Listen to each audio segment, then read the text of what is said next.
I have wanted to do this for months, and I finally get to do it. Hello there, I'm Simon, welcome to my channel, and welcome back to another episode of Show and Tell. As I said, I have wanted to do this for months. In fact, I wanted to do it ever since someone suggested it in the comments. Okay, it was my brother. And I actually planned to do it in the very next Show and Tell. But unfortunately, things came up and all my books went into storage. So I couldn't do it. But now I can. So without further ado, let's do this. So here we are. This is my library. Let's have a look.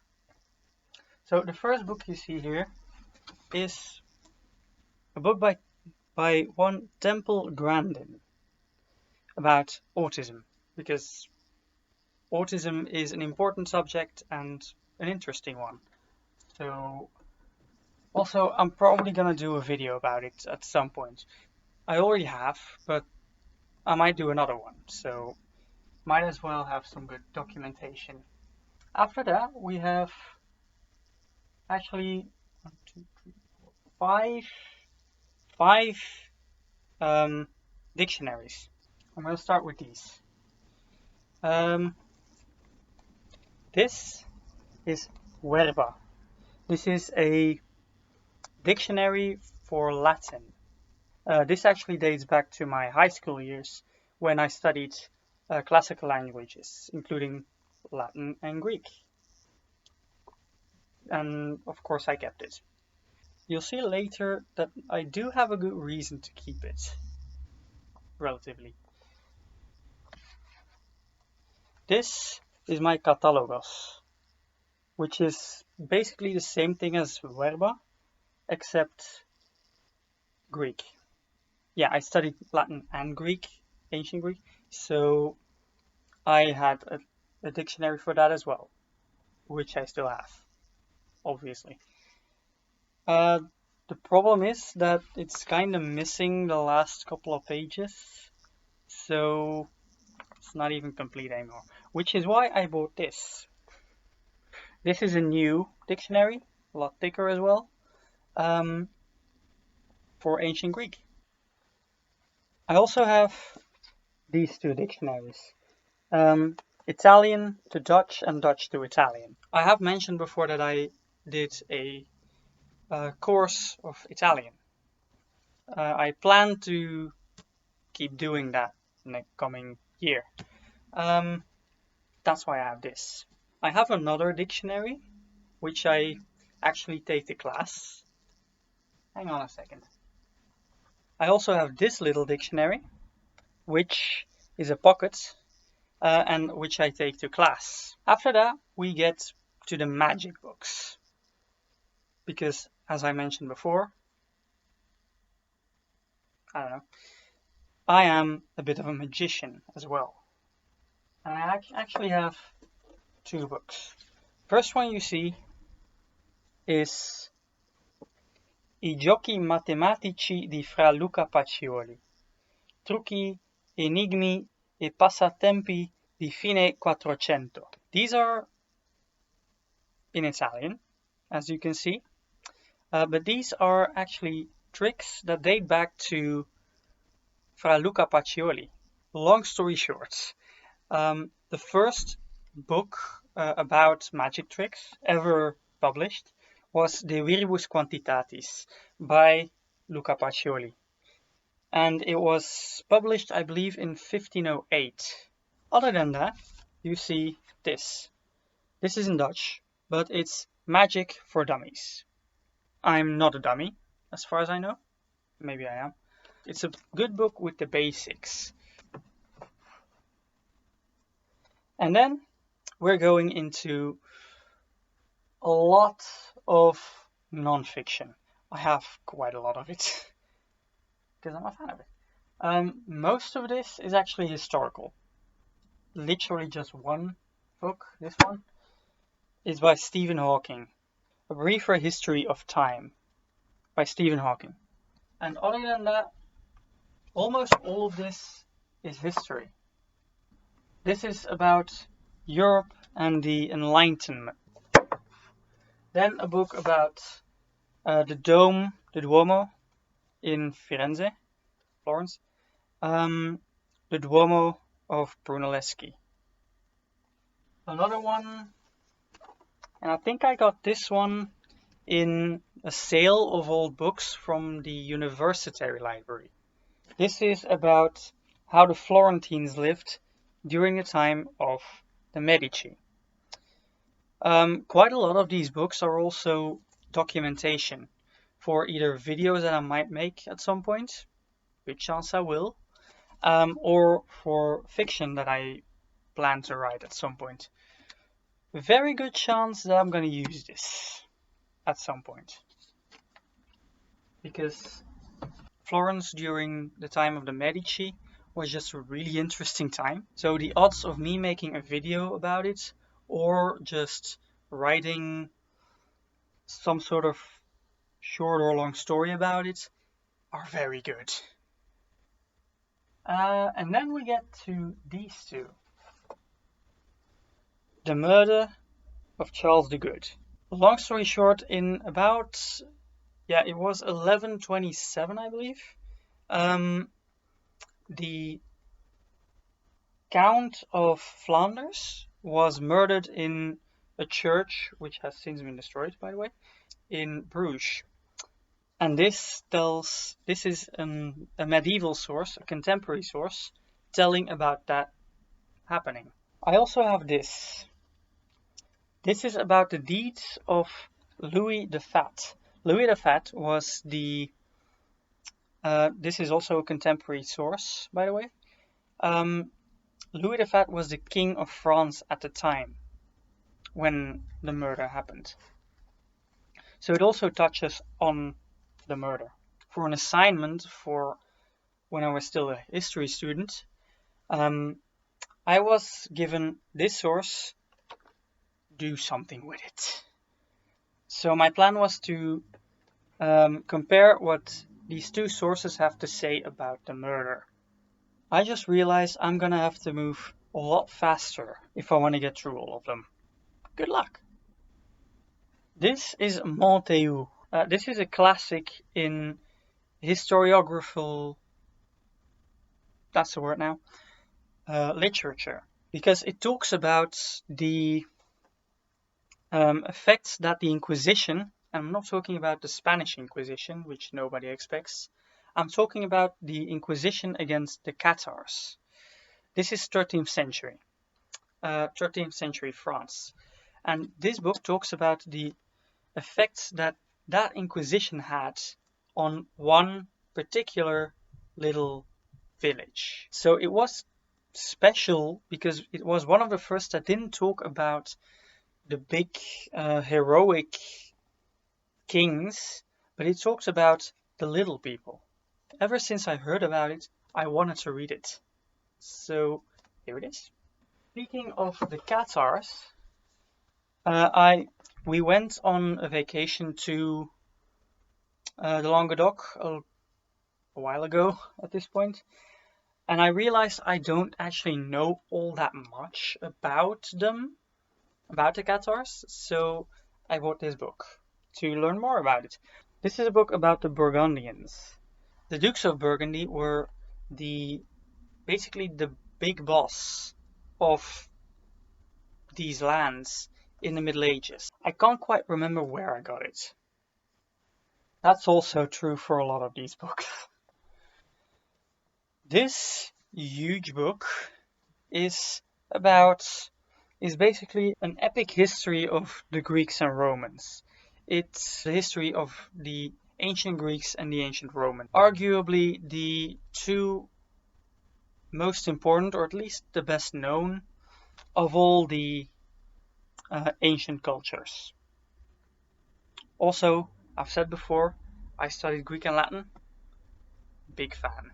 I actually got this one in, I think it was called Blackstone, one of the best known bookshops in Oxford when I was there with my mom.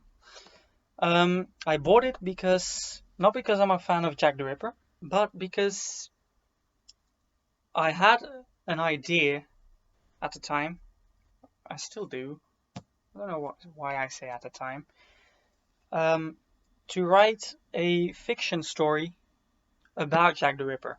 But me being me, when I write historical fiction, I want it to be as historically accurate as I can get it.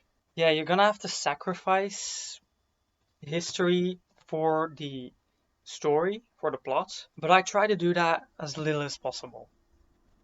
So that's why I got this. These two are about the First World War, because I realized that I didn't actually have all that many books about the First World War.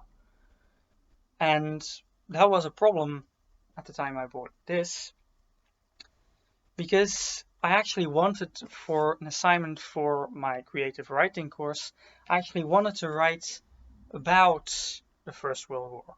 So I got this. And now I have 2 books about the First World War. I love this one. This one is about the mythical side of the stars, the constellations, more specifically. Because there are a lot of constellations. It's mainly talking about the 12 of the zodiac, but still. And these constellations have a lot of myths and legends about them. And that's what this book is about. Oh, and then we get to the Alchemy. Again, I have a couple of ideas to write the story about Alchemy, so that's why I got this. When I bought it, I thought it was the actual Paracelsus. Turns out he's just a guy who also called himself Paracelsus, but still. And both of these are very encyclopedic. So when you want to write about alchemy, these are the ones. I hope, because these are the ones I have. Then I have 2 books about symbols.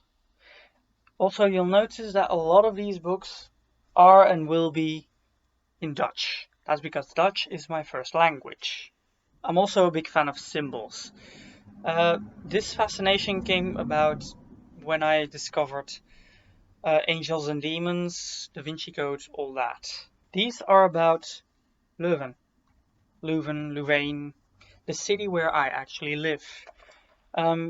Because one day I realized that I actually know a lot more about the history of Bruges, because that's where my grandparents and basically all my family live. And I know a lot more about the history of Bruges than I know about this city where I actually live. So I wanted to do something about that. Then we get this. This is a anecdotic traveling guide to Rome. Yeah, it tells the stories, it tells anecdotes about the history of Rome, which is really interesting, very special, but a really good way to go about it. It's not something you see all that much, but it's exactly the kind of traveling guide thing that I really love. These are more traditional travel guides for the Gruthuse Museum and the Gothic Hall in both in Bruges. This is What If by Randall Monroe. Randall Monroe, the cartoonist for XKCB, very nerdy, and he wrote this book about very ridiculous, over-the-top, complicated questions that he kind of sort of just answered. What if all people vanished from Earth for whatever reason? How long would it take for the last artificial light to go out? This little book is called A Cup of Sake Beneath the Cherry Trees. It's a lot of short little texts. It's kind of mystic in a way, mystical. They're just thoughts. They're just meditations, I guess. Thoughts that you can have while Pondering the World. This is a book I got when I graduated. As I have mentioned before, I think I studied library stuff when I graduated. I was given this as a gift for graduating. It's pretty obvious. I didn't really need to explain that, did I? So yeah, when someone graduates as a librarian, you give them books. And then this huge book, the Big History Book. It's about, yeah, the entire history of the world, not just from the prehistory, like not just starting with humans coming into existence, but actually starting with the Big Bang and then going into stars being created. I say created, a whole different topic. Going to stars, elements, planets, and then getting to life and Earth coming to where it is, according to science at least. Other books may disagree. That is the end of the top row. This is my favorite row. Oh, this is a calendar. This is a historical calendar. It gives you a new historical factoid for every single day. Also, this little origami Eastern Dragon, because I wanted to make an origami Eastern Dragon. Really, sometimes it's that easy. And this I got as a gift when one of my housemates at the time left. Her dad was a woodworker, and so she gave us that, which honestly is awesome. It's really awesome. But this blank is the one that contains my favorite books. This is more of a show display blank, which is why I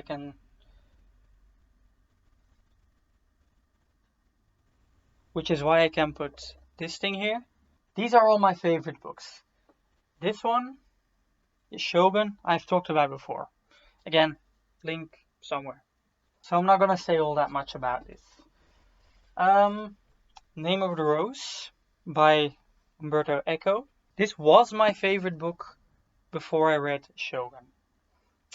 This is a detective story that takes place in the Middle Ages, which is so awesome. And then we get to the Harry Potters. As you can see, I did get the house editions of the first three. After that, the controversy kind of started before I could get them. And now I kind of decided that I won't be getting them. Which is kind of sad for Hufflepuff, because I don't have a Hufflepuff edition yet. Won't be getting one now. But there are two very special books here. These are Harry Potter and the Philosopher's Stone, except not in English or Dutch. These are in ancient Greek and in Latin. I am a nerd. What did you expect? Also, these are just really awesome in general to have just in your library. I did start reading this one. It's hard. It's really hard. My Greek is not up to scratch. That's actually the reason why I bought this. So, that's the Harry Potters. Also, there is Tales of Beedle the Bard, Quidditch Through the Ages, and Fantastic Beasts and Where to Find Them. Because why not? They are a really fun read though. Regardless of what you think about Rowling, or whether you think it's a cash grab or not, they're a really fun read. So, yeah. After the Harry Potters, you have these. These are the Percy Jackson series. In my opinion, possibly better than Harry Potter. But that's just me. And it's also just the original Percy Jackson and the Olympians series. I don't actually own the Kane Chronicles, Heroes of Olympus, Marcus Magnus Chase, or Trials of Apollo. I don't own those. I have read the Kane Chronicles and Heroes of Olympus. Rick Riordan wrote a lot of books, and I want to read them all, but there's just too many to buy them all. So yeah. Then the Silmarillion, which is, for those of you who don't know, is like the Bible for Middle Earth. This is like the mythology of the Lord of the Rings world. I would recommend it. The Hobbit. See this teensy little book? Why the hell did they make 3 movies out of it? It's a good book though. And of course, if you have the Silmarillion and the Hobbit, you might as well have the Lord of the Rings. It's long, but worth the time. And then the Chronicles of Narnia. A classic. I mean, what more do I need to say? All of these are philosophy. And I'm actually going to start with all of these. All of these were written completely or in parts, most of them completely, by my godfather. So of course I have a copy of them. I also have these. This is just a book about Lao Tse, which, if I remember correctly, I actually got in one of those library sales where they sell old library books from a school library. Not the university, but in this case my high school. I believe that's where I got this one.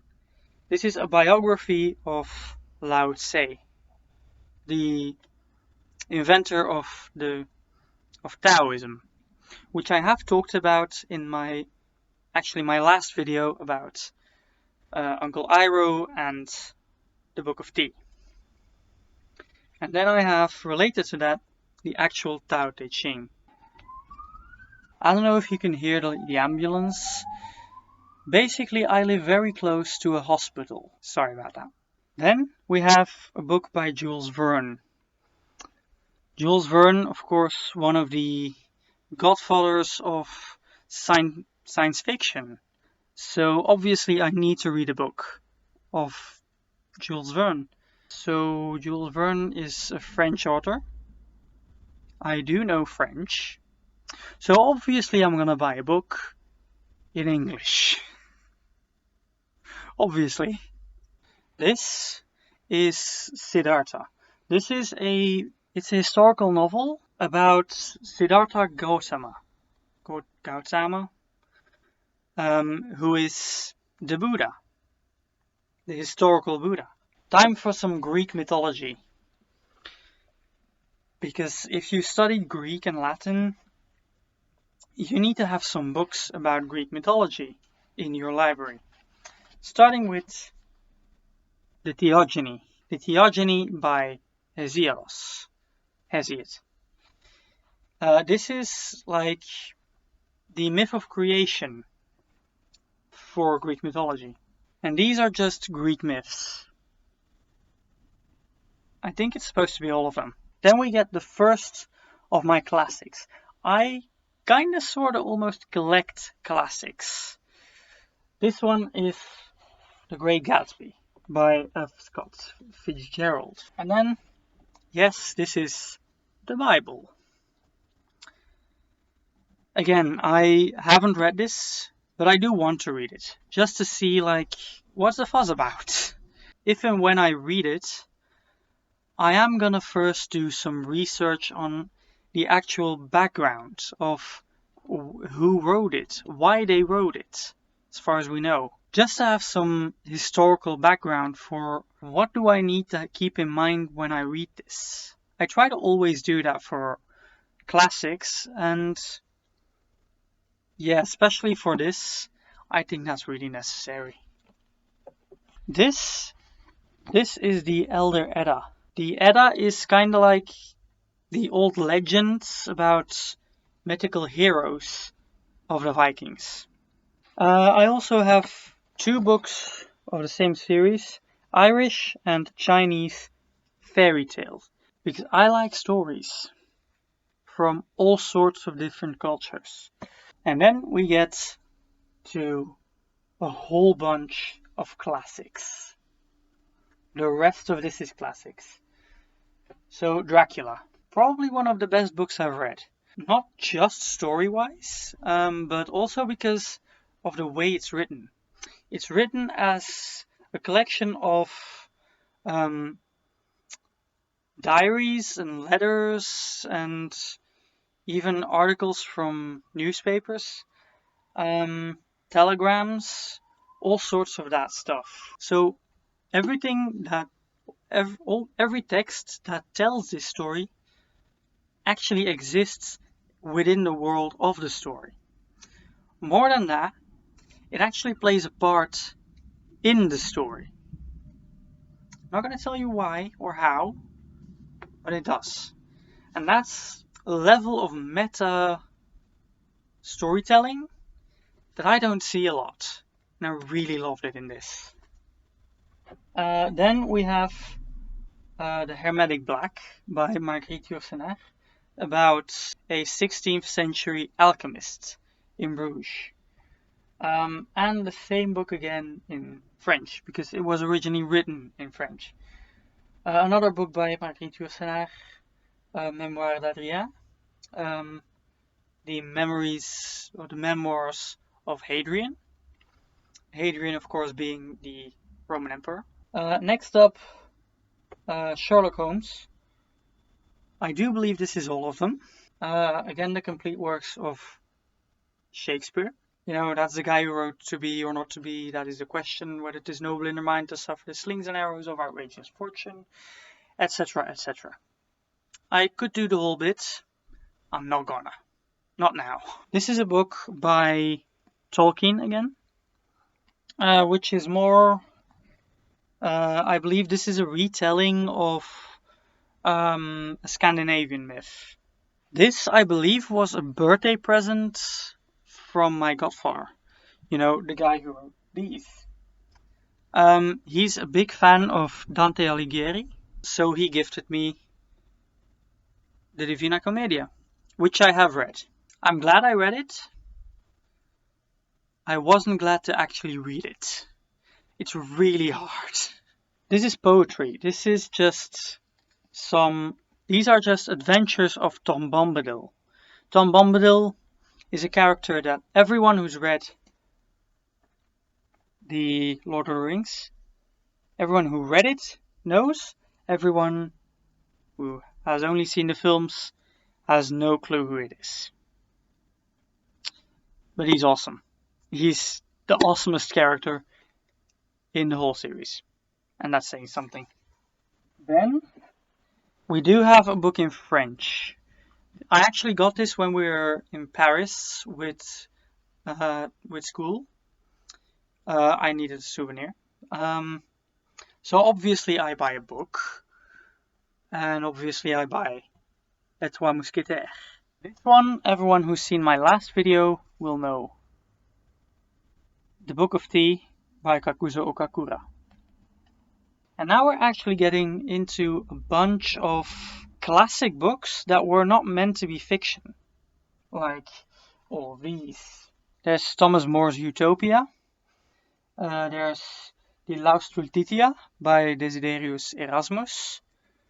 De Bello Gallico by Caesar. And my favorite out of all the ancient texts,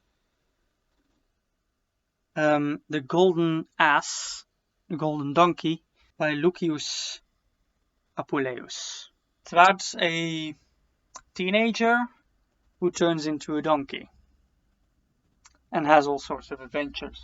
All of these I also got in the library sale at the high school. So there's The Mirror of Elkerlijk, which is a classic of Old Dutch literature. The Adventures of Tom Sawyer by Mark Twain. Pygmalion by Bernard Shaw. Sophocles' Antigone, which we did read in high school in Greek. of course. The Trojan Women by Euripides. And this is Treasure Island. This is the book that is single-handedly responsible for pretty much all the stereotypes around pirates. I did find out later that this is actually an abridged version. This isn't, or retelling. It's not the original. The original is a lot bigger. Then, The Picture of Dorian Gray by Oscar Wilde. This is a book I read once in high school for an assignment. It was actually for Dutch that we had to read it. So obviously I read it in English. I'm the kind of person who thinks ad fontes, back to the source. If I can read something in the original language, I prefer doing that. So, Oscar Wilde. And then there's George Orwell, 1984, Animal Farm. A.G. Wells' The Time Machine, which is science fiction again. The Time Machine I did really like. It was not easy to read, but it had a lot of stuff that I really like.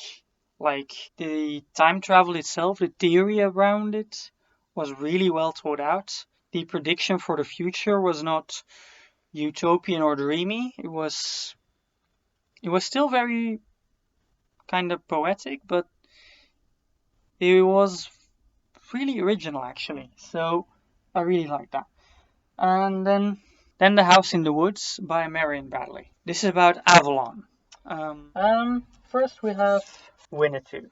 This is by Carl May. This is kind of what Treasure Island is to pirates. This is to the Native Americans. This guy, Carl May, the guy who wrote this, he lived in Germany. And he wrote this without ever going to America. Then Alice in Wonderland and Through the Looking Glass by Lewis Carroll. It's a fun read, but what the hell was he smoking? What the hell was he smoking to come up with all that? It really doesn't make any sense.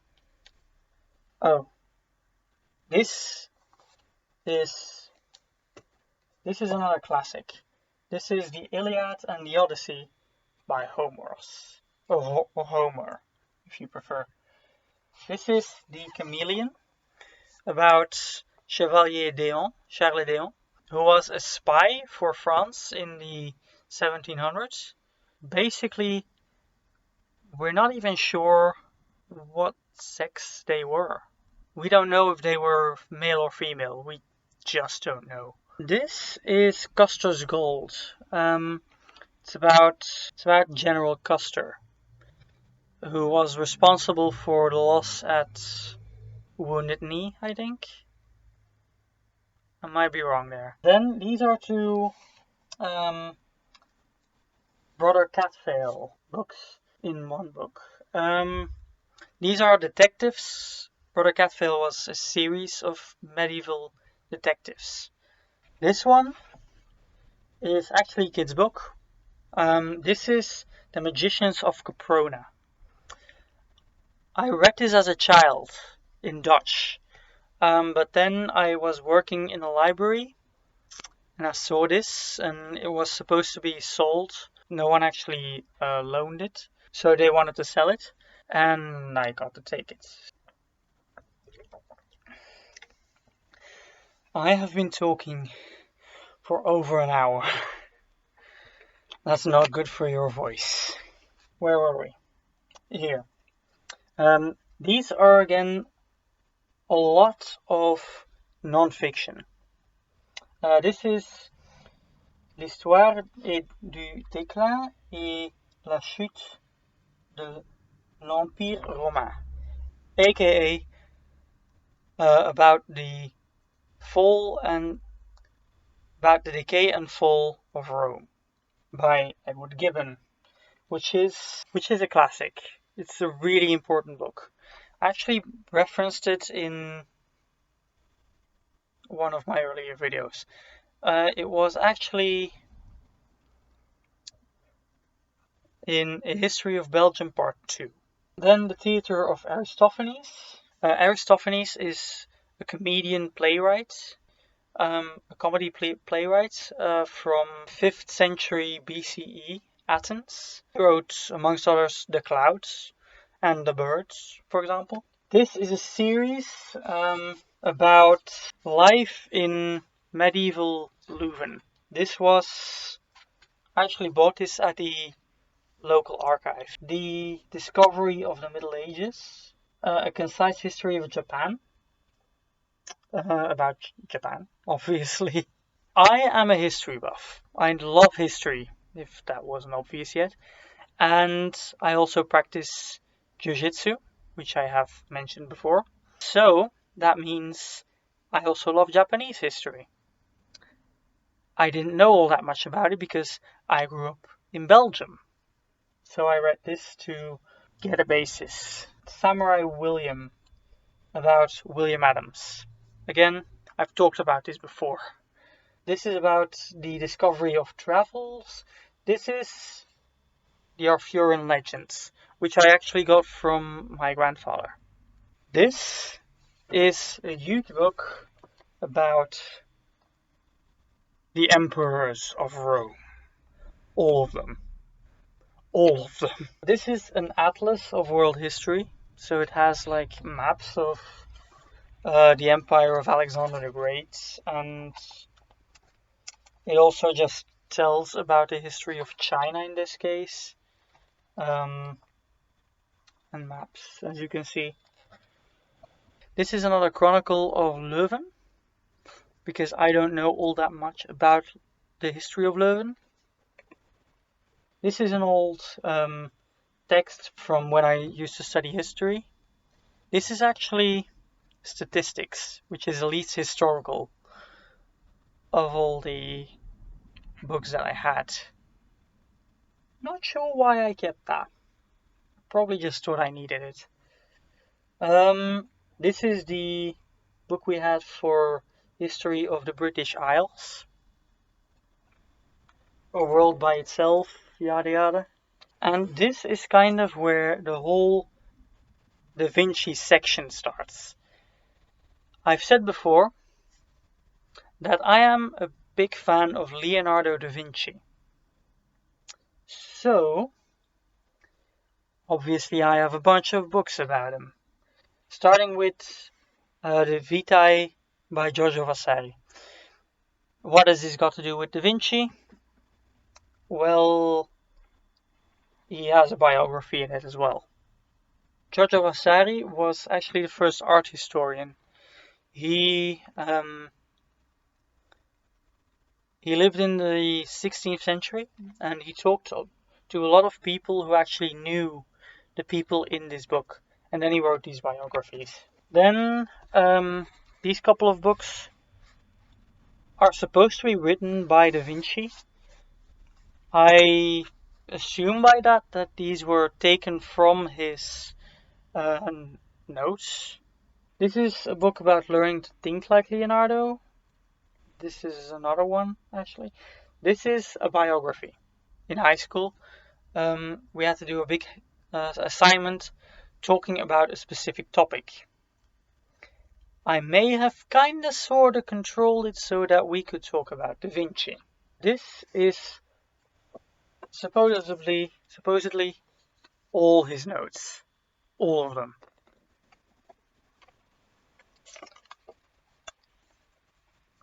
I mean, I can't explain it better than just showing. It does have the notes translated into, in this case, Dutch. So yeah, I had to have this. This is about the world of Da Vinci. This is actually a catalogue of an exhibition I went to about the inventions of Da Vinci. And this absolutely huge book is all the art. All the paintings and drawings of Da Vinci. I actually got this when I graduated as well. They are programs for pageants. The Holy Blood Procession, the Procession of the Holy Blood in Bruges, and the pageant of the Golden Tree, also in Bruges. Why do I keep these? Because I have good memories of these, of going to these pageants. So why not keep them? All of these have to do with school, with high school. When I was in the second year, we had to do a presentation about a mythological figure, a god or a hero or a titan.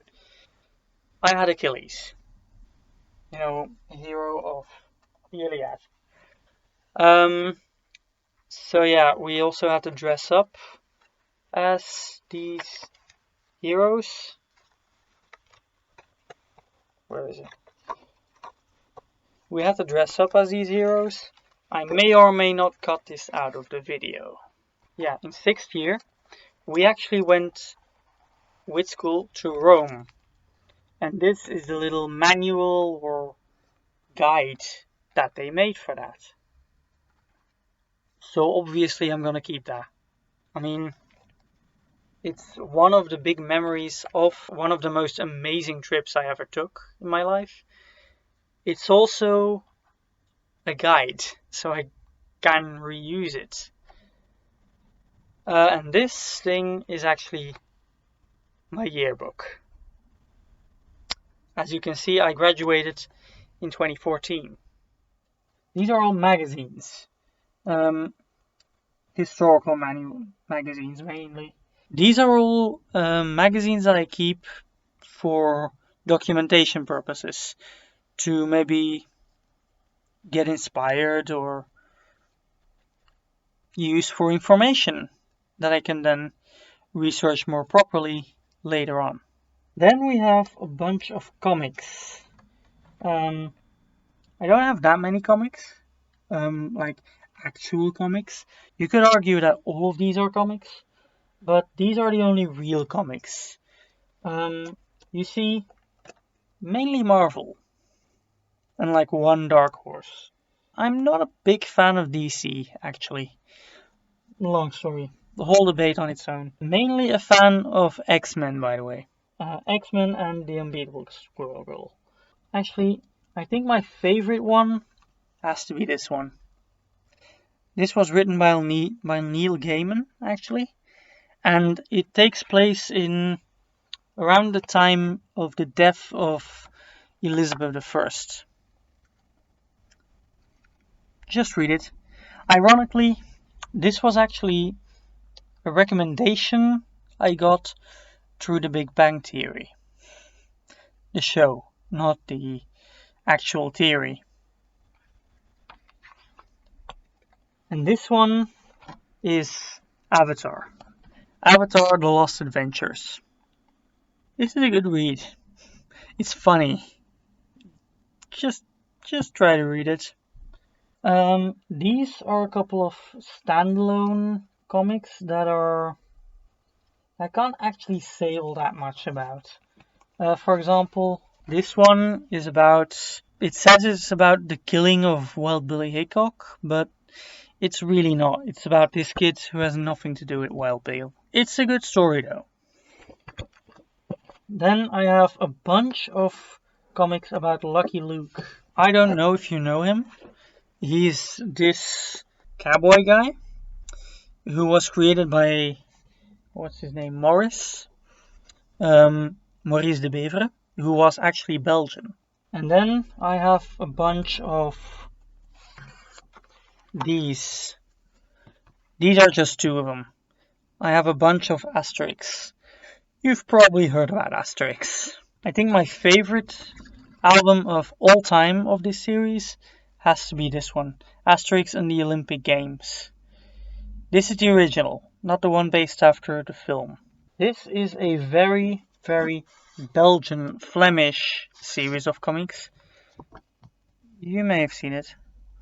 Oh, these are comics about Leonardo. These are just funny.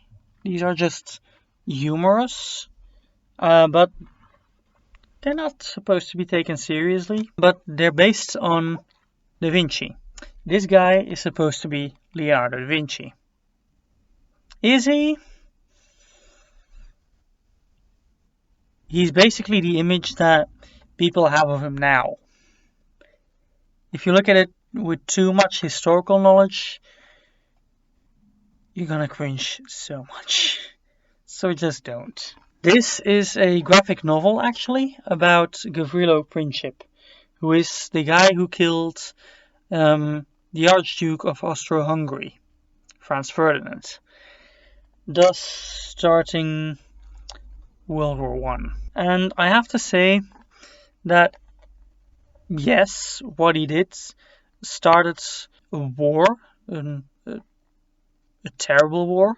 And what he did was, well, he murdered someone, so that's not, you can't call that good.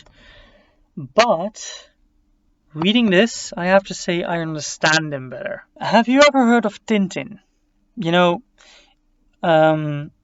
Spielberg made a movie about The Secret of the Unicorn, which is actually this very comic.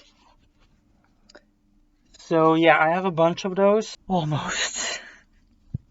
What am I doing? This is an entire series, Eagles of Rome, it's called. And it's about two guys, a Roman centurion and Arminius, who is this descendant of the Germans, the Germani, and they grow up together. But Arminius is a historical figure, so I'm not going to say too much about it. If you want to learn about him, look him up. The big problem, really, is that they never seem to have finished the series. I'm not sure.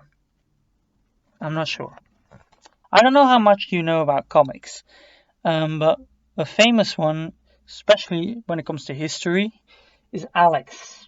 Alex is a Gaul who is taken in by Roman and then has all sorts of adventures. I have very little. This is literally the only album I have of that original series. I do have this. This is a prequel. It's gonna be a two-parter, it seems. This is about the childhood of Alex. And this is a spin-off series about when Alex is old and he's a senator, but still has a lot of adventures. I have, as far as I know, I have all the spin-offs. I have very little of the original series. When it comes to Alex himself, there are also spin-off series from the same makers, but around a completely different character because they're in a completely different era as well. Like this one, actually.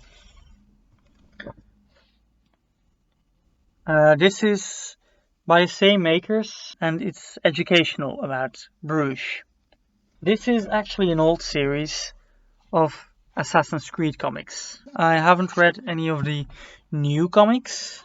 They seem cool. I can only say that I like these. And then we get a couple of comics, about the Red Knight. It's a very popular series. I used to love it as a child. They're still really good. They hold up. And then we get to all the Suske and Viscus. Bob Abelbet in French. I don't actually know what they're called in English. But yeah, there's a whole bunch of these, as you can see.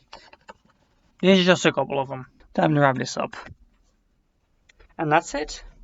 That's literally all the books I have. There's a couple more. But this video is gonna be more than long enough as it is. So I may just make part 2 at some point. Let me know down below if you want that. I'm probably gonna do it anyway. Who am I kidding? Time for the YouTube thing. You know the drill. Comment, like, subscribe. All that. All right. Twitter, Goodreads, all that. I'm too tired to do this properly. So yeah, thanks for watching.